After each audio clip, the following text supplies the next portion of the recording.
And internally, I gave this talk. It was a big hit. Everyone's curious about stuff, but it's when you start asking how things work, sometimes you realize that not too many people actually know that. So this is not meant to be a technical talk. I can go as deep into it as you would like, or we can keep it as high level as you'd like.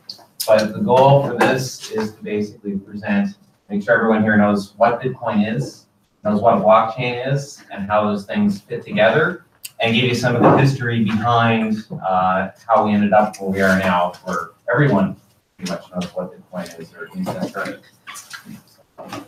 And I've got a couple slides for questions, but if you want to ask something, just throw it out.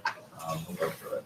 So the first big thing is, what is Bitcoin? And I love asking people this question, because it's actually very few people can define what Bitcoin is exactly. So let's get that out of the way first. So first off, it's Bitcoin. It's not a Bitcoin. It's not one thing. It's just a number. And it's a number that's the tally on the blockchain ledger, the Bitcoin ledger. So when people talk about Bitcoin, all they're really talking about is a number in a bank account somewhere. You can have a little bit of that, but it's not a granular thing. And that's a really important thing to remember, because for a while people were like, well, Bitcoin went up to $20,000. I can never afford one. Well, that's not really how it works.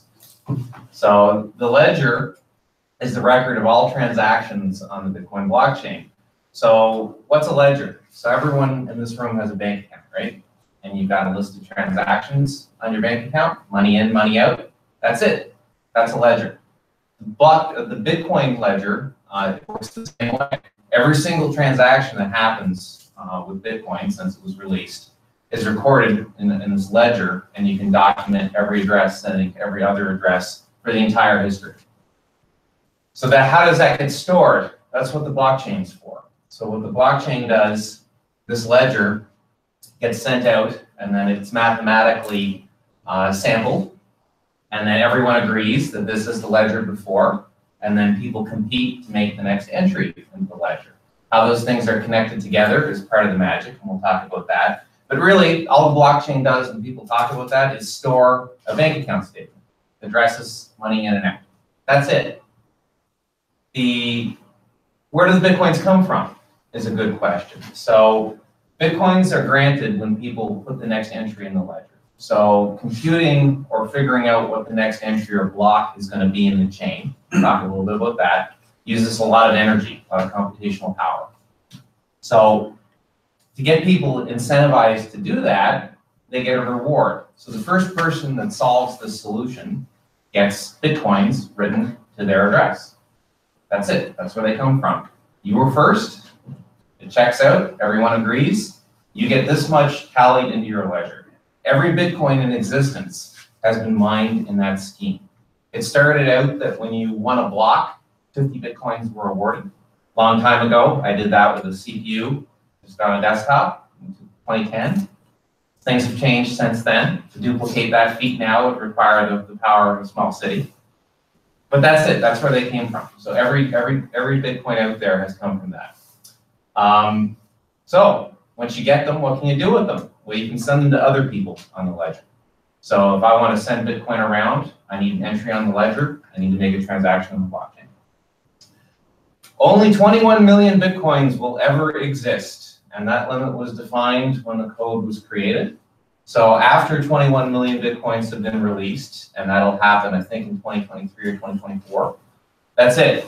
All of the transactions from them will be powered by people charging for the privilege in a transaction. We'll talk a little bit about that too.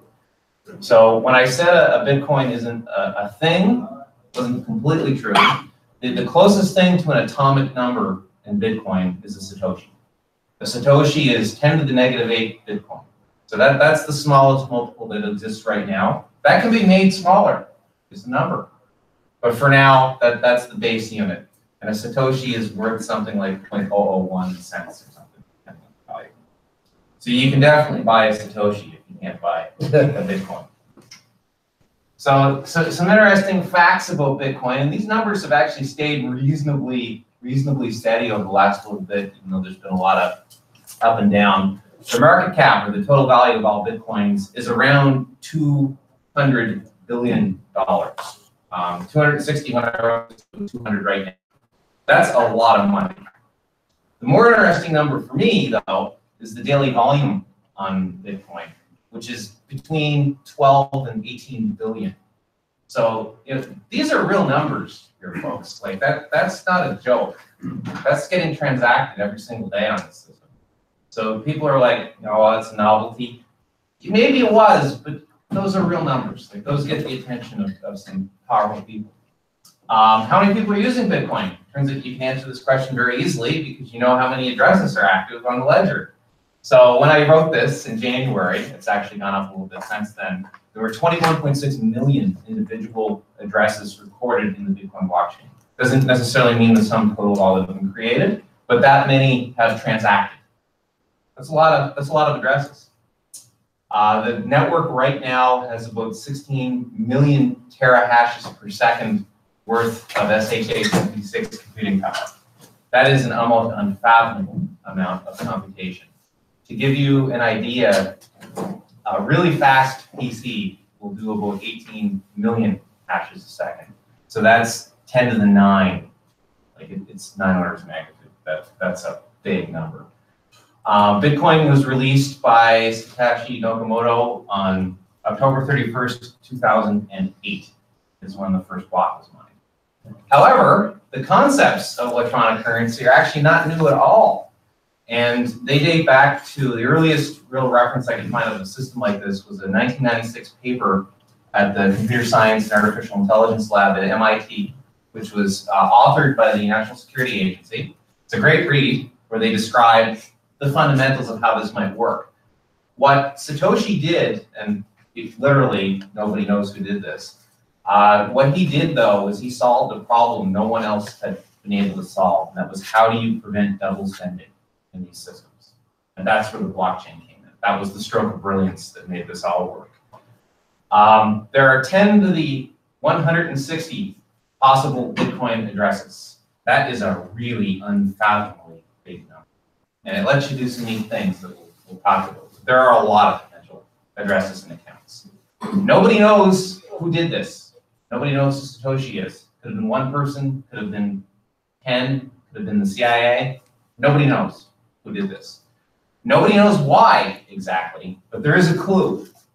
And the first block mined contains specific reference to the 2008 financial crisis and the bailouts that were provided to the financial industry. So there's some good evidence that this was created because somebody thought something was wrong and they wanted to mitigate it. So this was basically a gesture to the financial industry that there are other ways to do things. So, before I get into this, any questions about any of that, of the history or anything? Neat stuff. Okay, so let's say I want to do a Bitcoin transaction. I know there's a few people in this room that have done these. So Alice and Bob want to send some Bitcoin to each other. First off, who are Alice and Bob? It's an interesting story behind those names.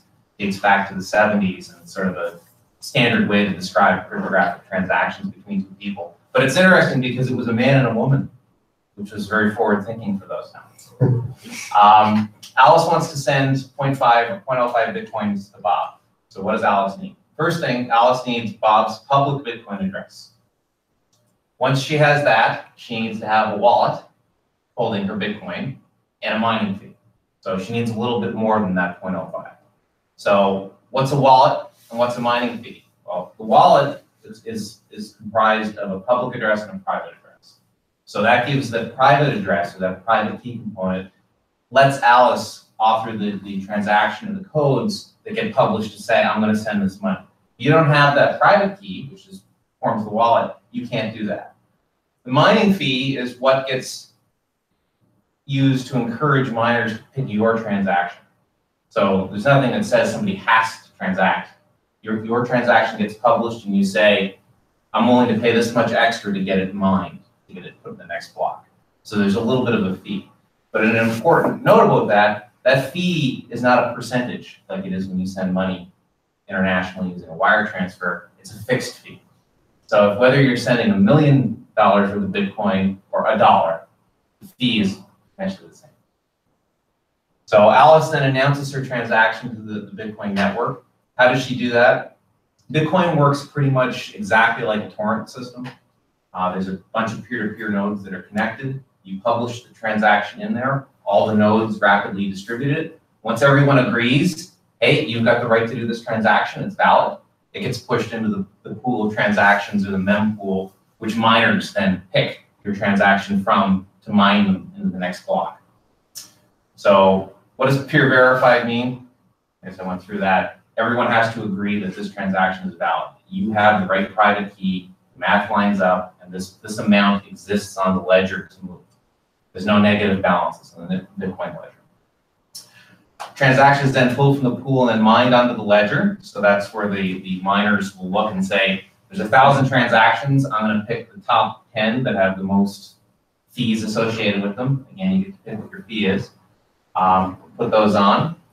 Once somebody successfully mines the block, whoever's first, this gets published out. The peer network agrees, hey, you had the lowest timestamp. You successfully solved the little mathematical puzzle first. Because you've done that, we'll accept your transaction, send it out to the peers to connect to the chain, and then you get your increment on your account for mining reward, which is separate from the fee. Then, when Bob looks at the ledger the next time, he'll see his address and his 0.05. So if I pay more, I will get it there quicker than. Yeah, absolutely. And if you pay enough, you can guarantee you'll get the next one. And if I don't, and I'm not in a hurry, then I can just pay like a minimum price. Is that set by standard or something I can look at? So the people publish what the average fees are. There's people that actually analyze this in great detail. So there's recommended fees. Like if you want to guarantee you'll be confirmed in the next 2 blocks, it's this. In the next 10 blocks, it's something smaller. You want to be the next one. What is the time of a block? 10 minutes. Every 10 minutes. That's a fixed thing, and it actually relates to how difficult the problem is to solve. And we'll talk a little bit about that in a second. Now, all that was really complicated, and no one's going to do that. In the real world, you hit Coinbase on your phone and go, send to this address, and it just happens. That's convenient and dangerous, though. So, whenever you have a Bitcoin put into an exchange, you're basically putting money into their wallet, and you're trusting them. You don't have control over that anymore. So what exactly are wallets? So a wallet is not a physical thing that you stuff Bitcoins into. Wallets are addresses that are used to identify balances on the ledger. And the address is comprised of a private and public pair. So the public pair, that's what you send to people. That's if you want to send money, you need that part. The private bit is your money. That number is your money. Anyone who copies that can get your money. That's that combination forms the wallet itself, but it's not a physical thing. It's 2 numbers. The advantage is that it can be copied instantly. That's good and bad. So if I've got the private key and I take a picture of it, well, that's my money. I just took a picture of my money. So it needs to be protected and treated very carefully. The private key is important. Like I said, that's how you announce the intention to do a transaction to the network. So if you have the private key, you can generate the appropriate codes so that the mempool and the network of peers will say, this is a valid transaction, Alice has the money, we're going to put it out to get verified. So they're easily generated and they're easily stolen. So the nuance between a hot wallet and a paper wallet. A hot wallet usually refers to a wallet that you've got on an exchange. So that's a wallet that you don't necessarily have control over the private key on. A paper wallet is something that's completely offline. So one of the neat things about Bitcoin is that the address space is so huge, that 10 to the 160 number, you don't need to be connected to the network to generate a valid Bitcoin address. You can just do the math. You do it by hand if you want. Once you've done that, someone can send you Bitcoin on the network and it'll be valid. So the same note, if you generate an address like that and send money to yourself, you've effectively sent money to a piece of paper. And if you protect that, then you don't have to worry about it being hacked online. There's no way to get at that information unless they've got that that private key. That's what it looks like. So that's what you share. That's your public key. Right there, usually starts with a 1 or a 3. And your secret key, that's the actual wallet here. Don't use this for anything. Anybody that's taken a picture of that or sees that can control that wallet. And I just generated that online. But that's actually what a wallet looks like. So how do you protect your Bitcoin? Well, first off, transactions are easily verified. Like I said, the blockchain is really just a fancy way to store that big long ledger. So you can go through it, and there's programs that'll do this, and you can verify this address has this much balance in it. The private key is all your Bitcoin. If you don't have that key, you don't have that number there, you're trusting somebody who does have a private key. So in December of this year, actually, I lost about $200 worth of Bitcoin when the service that I sell hashing power on got hacked. They had the balance in their ledger, their internal ledger. Somebody stole that key and transferred it to their own key. The neat thing about that is people know exactly where the money went, but no one can get it back. That's how blockchain works. That was $60 million that was stolen. So you have to trust the exchange. So you're trusting their security. So paper wallets, like I said, if they're not connected to the network, are a good idea. You can actually generate them on a computer that's air-gapped, no network connectivity at all, and they're valid. Some people then take that number and punch it into steel plates and then put those in a safe. And again, if that number has never touched a computer, it's very, very secure. So large hot wallets are a bad idea. Obviously, keeping a wallet on a computer that can be hacked, probably not smart if you're talking about hundreds of thousands of dollars. And by the same note, having large exchange balances is bad. You can ask me about my 300 Bitcoins that went away when they were on an exchange. That was a few years ago. They weren't worth as much as they are now, but it still stings. So transactions are permanent and non-reversible. So this is not like a bank. Somebody takes your coins and they get that private key and they generate that transaction and it goes onto the blockchain. There is no undoing that, ever. Permanent. And if you don't understand that and you want to play with this, ask someone who does. Because you can lose a lot of money. If you make a mistake and delete that key and you can't get it back, the money's gone. And there's nothing you can do. It's so cryptographically hard, there is no way. So keep that in mind. So if you know someone stole your money, Yeah. and you can see that number, Yeah. if they try to, let's say, turn it into let's say, currency, Yeah. today's currency, could you not catch them then? You could, if they did that in a country with laws. Yeah. You can do that anywhere in the world. You can tumble the money. You can run it through mining services where that gets horribly scrambled. You know, there are ways to do it. In the case of the $60 million that was stolen, there's whole projects online to track how the money moved around, it was segmented, and how it happened. There are people that have informally looked at saying, well, if money comes in from one of these addresses on an exchange, maybe we'll flag it, maybe we won't. But really, the world's a big place. This is the Wild West. There are no rules. That's a good thing, lets you do stuff, but it's a bad thing because there's no recourse. So, any questions about any of this so far? I have a question. Is that? The Mt. Gox? Mt. Gox. And an interesting thing with Mt. Gox, everyone thinks there was one hack. There was actually two. The guy reversed it the first time. And then when it worked, they did it again. And I was one of the very, very first people with money in an exchange. I sold 100 Bitcoins for $10 each, which was unbelievable because I generated those in a few weeks. So I lost $1,000 and then I lost my 300 Bitcoins. Anyway, let's talk a little bit about block. Anything else about Bitcoin itself? Well, okay, so when somebody's mining Bitcoin, they're processing the transactions. Yes. Okay, and then the new Bitcoin that comes into circulation. Is how does that work? So once everyone agrees that they're first, and that's done peer-to-peer, that gets written on the block. That's the next block. At the same time that happens, the address that committed that to the chain is incremented on the ledger by the Bitcoin reward. So once everyone agrees they were first, they get incremented. Okay. So the system kind of pays the miner and you also pay a transaction Yeah. fee? It's a little bit both? Yeah, so the way that mining reward is done to generate the Bitcoins over time, so they have value. And then the transaction fee is meant to sustain the network. And an important milestone was reached in December when the price of Bitcoin went up. People were making more money from the transaction fee than the block reward for the first time. Earlier.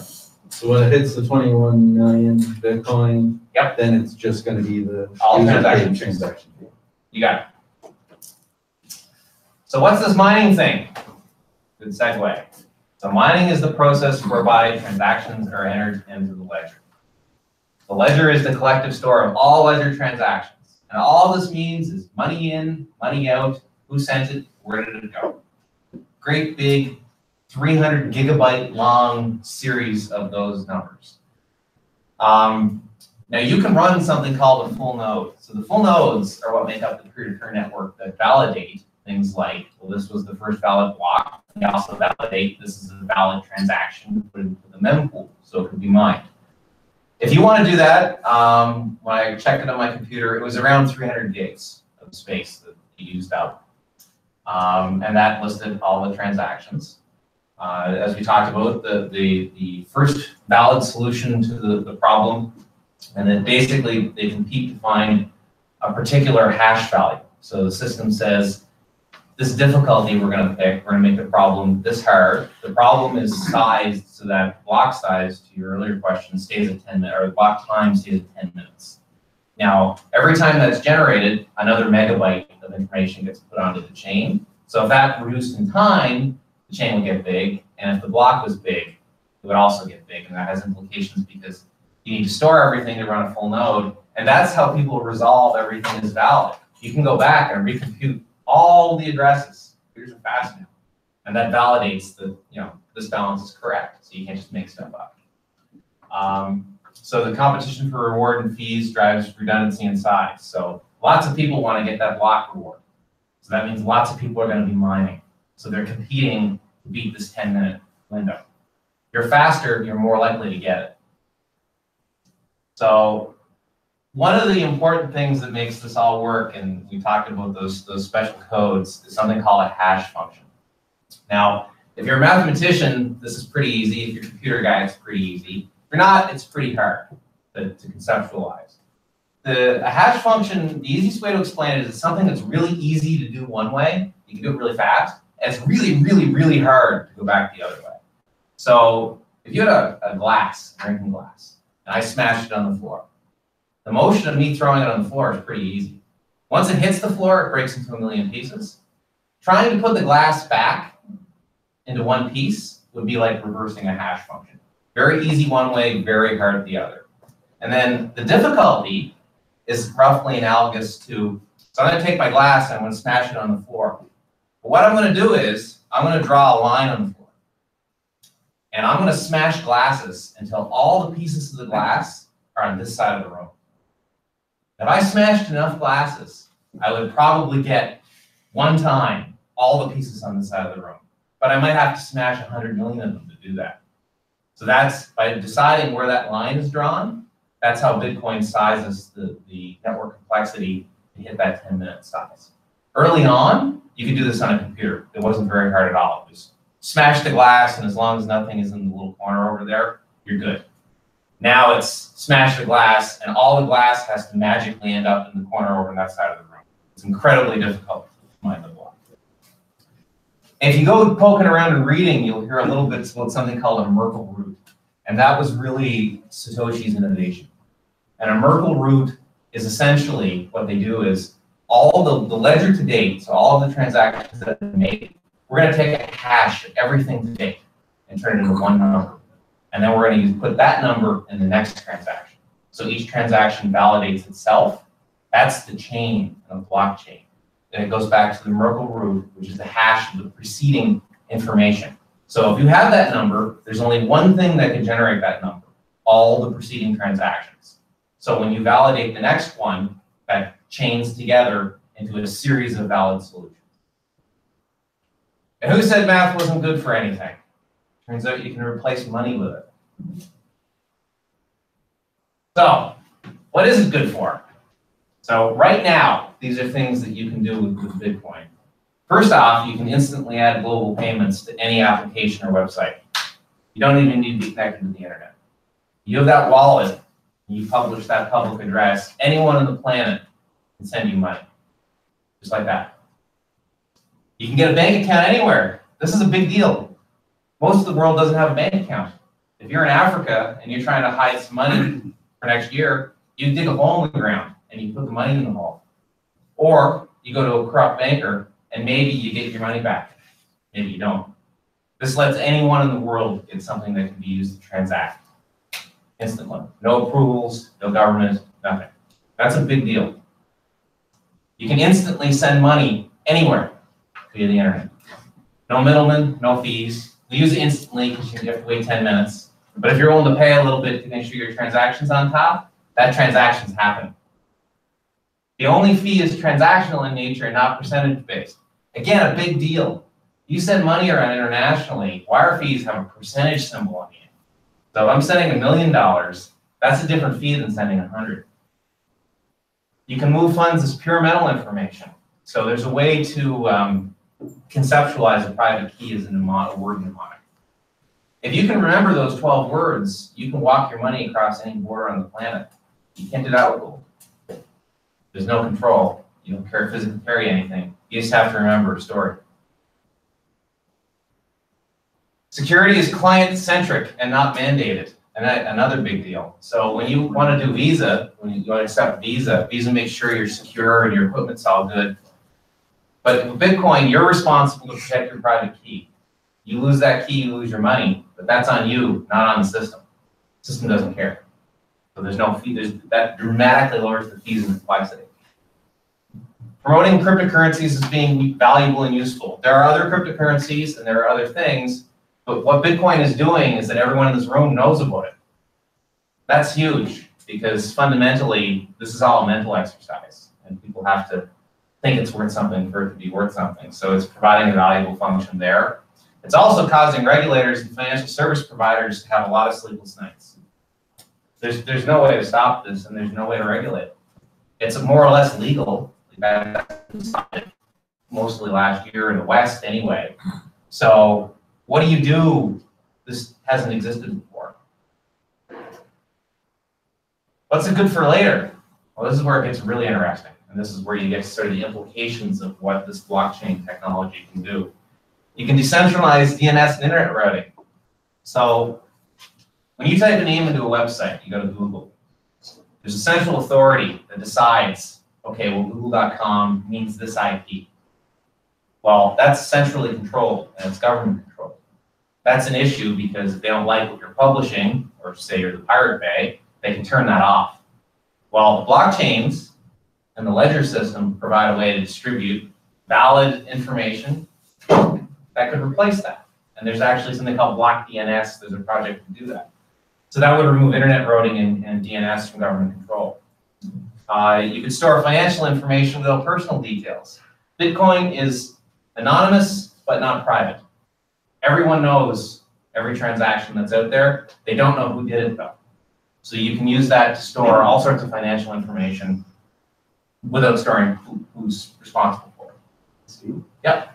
If you send me money, yep, and I know your public key now, yeah, can I go back and see how much Bitcoin yes, you have? and I'm going to show you exactly that at the end of the slide. You certainly can do that. And actually, if anybody's got a smartphone and take a picture of a QR code, you can probably get that information in 20 seconds or less by taking a picture of the QR code. Verifying content and time information without needing trust. So again, this is this great big system that's validating when and how things happen. If you know what the hash, that Merkle root is at any point in time, you can validate you were there. And there's a great story of Julian Assange, the WikiLeaks guy. There was some doubt if he was alive. Well, he held up a number, and on the number was the hash. It was either Bitcoin or the Ethereum blockchain at a particular time, proving he was alive then. That's sort of neat. You can use it to store voting records, property database, passport information. Again, this is a way to say at a particular point in time, this hash, which allows you to take a picture of information, is valid. So you can do this in a distributed fashion and store all of that, again, securely without needing any central controller or database. Raising capital for ventures without stock markets. So there's these things called tokens, and you can have tokens on a blockchain. So this lets people issue tokens validated by a blockchain that can be traded separately without any regulatory control, without any oversight, without any middlemen. That's a big deal. That hasn't existed before. You can eliminate or reduce financial network overheads, and that's the part that the banks are starting to get worried about. Bank of America 2 weeks ago put out their annual filing to regulators and shareholders, and for the first time they identified Bitcoin in particular as a threat to their revenues from things like financial transactions. Again, fixed fee, not a percentage. Verifying government documents and records. Canadian government right now, NRC in particular, is doing a project to use a blockchain to validate releases of the activity we do with your money, so that you can go and check this record corresponds to this time and that it's valid. Bitcoin also could provide a way to measure other blockchains against a world standard. So there's ways to encode information into the blockchain. Other chains could do that to promote and validate themselves. And really, who knows? I mean, no one could predict what the internet was going to be used for in 1994. Nobody. Like, I was there. Everyone just knew this is going to change how things work. Well, that was the last time I saw a system like this. This is big stuff. This is going to change a lot of things. So I don't know what, but I can guarantee you it's not going away. The last thing is, why is any of this worth anything? Bitcoin right now, I think, is around $14,000 Canadian, give or take. So when I go to that, I say, well, first off, it's worth what people decide it's worth. But the one thing you can buy with a Bitcoin that you can't buy with anything else is access to the blockchain. That's it. So that blockchain is worth something. So that's me. If anybody has any questions, feel free to reach out to me. This is technically my job. Now, to your point, anybody takes a picture of that, that's my actual wallet or an actual wallet that I have, and you can see the transactions on it.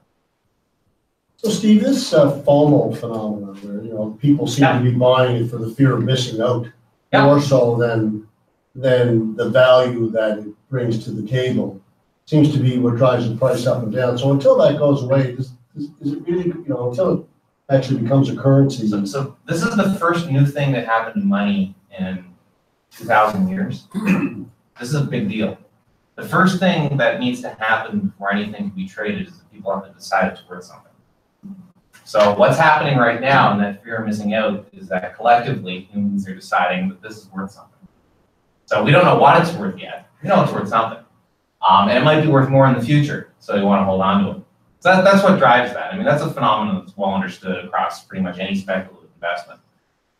So it's going to be worth something. Probably it's going to be used a lot more in the future, so people want to hold on to it. And then there's a feedback loop that drives the price up. I think that's a good thing, because it gets us to the next step, is once it's worth something, people are going to want to do something with it. And that's driving things like the Lightning Network, which solves scalability problems with Bitcoin. It's driving things like, well, now you'll take it. So if you're offering services, you'd probably take Bitcoin for it. You might charge more because it's a little more of a hassle, but it's worth something. That's my take. Anyway. What's your feeling on all the other coins that, like Litecoin and other coins that are out there that aren't, the original Bitcoin? Are they going to be around in your view? There's an ecosystem and a demand for a lot of cryptocurrencies, and they all serve different purposes. Litecoin, for example, has a bigger block size than Bitcoin, so it's faster to transact. Long term, I really don't know. My gut says Bitcoin is probably here to stay. I mean, its market cap, it's 3/4 of all the currencies put together. I think it's probably here to stay. I think that other ones like Ethereum, Monero, some of these all have utility and value. And this is a big enough space that it's not just going to be one, but you are going to see consolidation, absolutely. But the very fact, I mean, like the world economic system, I think, It's valued around 300 to 400 trillion in liquidity. So, I mean, if that was just Bitcoin would be worth $25 million. So, this is interesting stuff, though. Again, this is the first time in history where anything with this type of utility has been created more or less out of nothing, isn't run by anything, and is done by consensus and human greed. It's amazing. I'd like to take a quick poll and ask people in here how many people really want to use Bitcoin. It's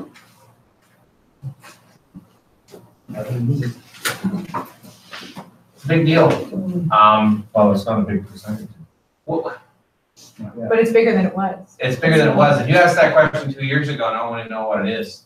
The enabling things here, what's going to change this is the ability to do off-chain transactions, which is a whole nother talk.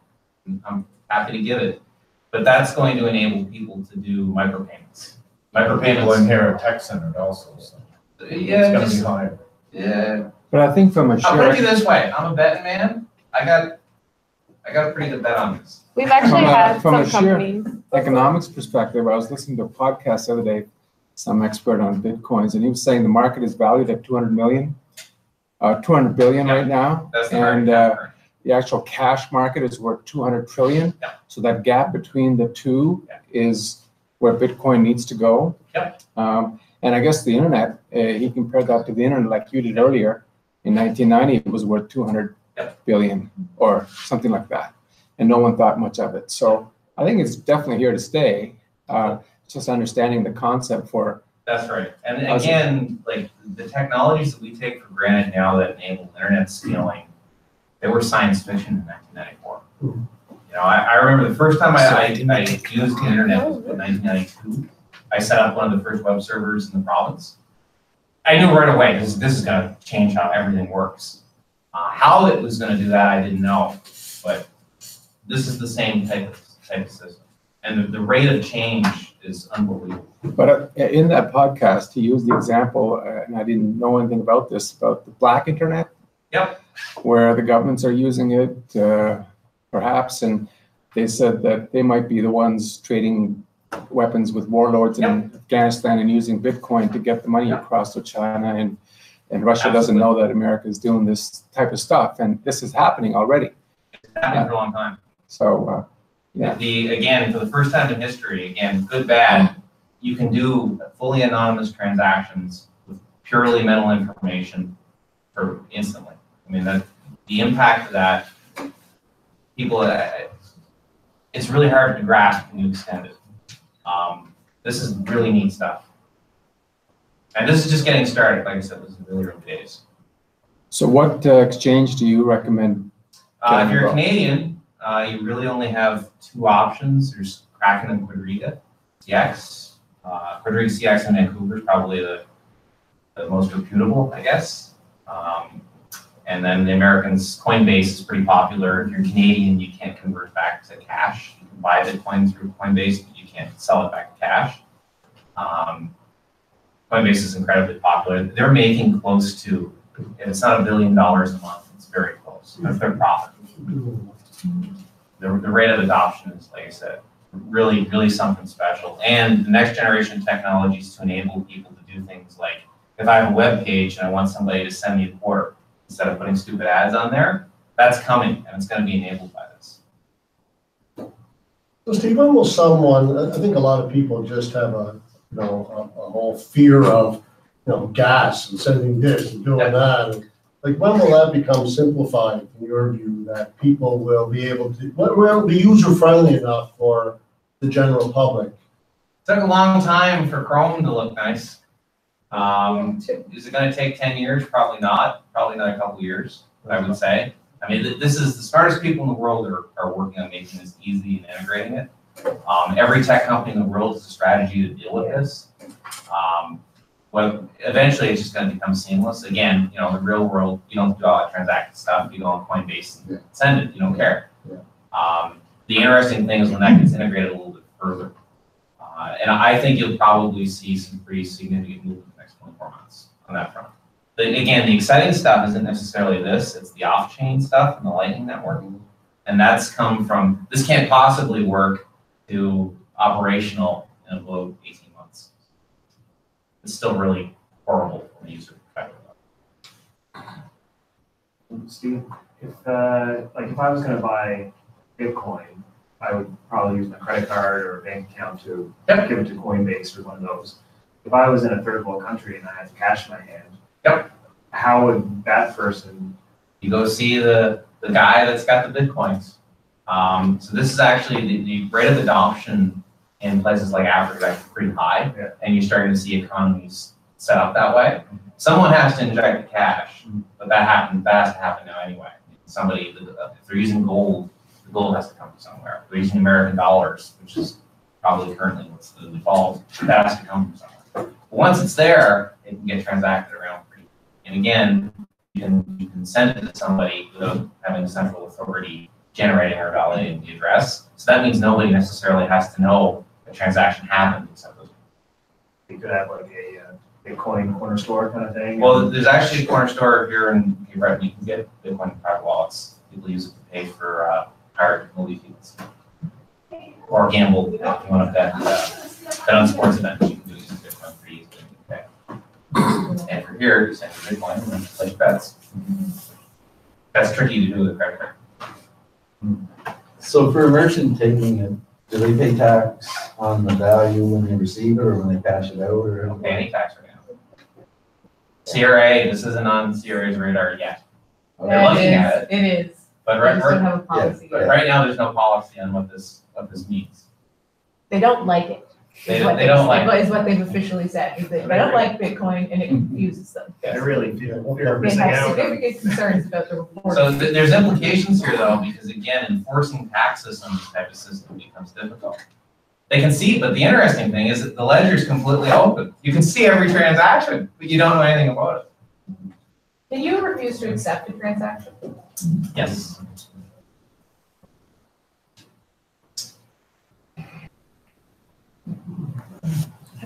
So it becomes taxable